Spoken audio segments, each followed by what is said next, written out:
हेटौडाका एक व्यापारी रमेशले आफ्नो सानो कन्स्ट्रक्सन व्यवसाय चलाउँदै आएका थिए। उनलाई सधैँ गर्व लाग्थ्यो कि उनी नेपालमा उत्पादन भएको सिमेन्ट प्रयोग गर्छन्, हेटौडा सिमेन्ट र उदयपुर सिमेन्ट। तर रमेश अहिले निराश छन्, किनभने यी नेपालकै ठूला सरकारी सिमेन्ट उद्योग बन्द हुने अवस्थामा पुगेका छन्।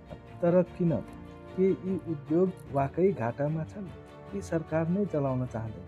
के निजीकरण नै अन्तिम विकल्प हो? हेटौडा सिमेन्टले गत वर्ष मात्र 25 करोड घाटा बेहोर्यो।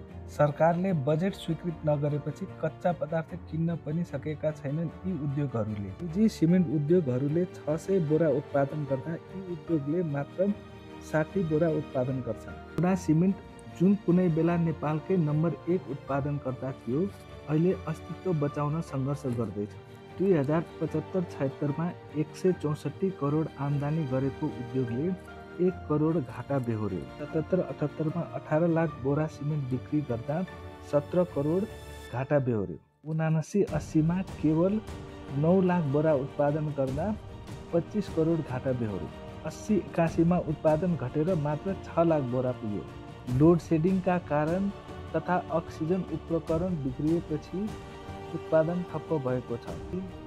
उदयपुर सिमेन्ट पनि उस्तै सङ्कटमा छ। 78-79 मा 22 लाख बोरा उत्पादन, 80-81 मा 5 लाख बोरामा झर्यो। 81-82 मा हालसम्म 1,50,000 बोरा उत्पादन भइसकेको छ। कोइला किन्न उद्योगलाई धौधौ छ।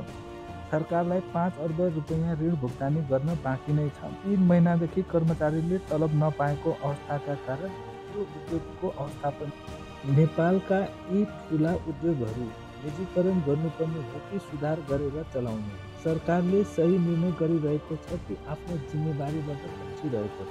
तपाईँको विचार कमेन्टमा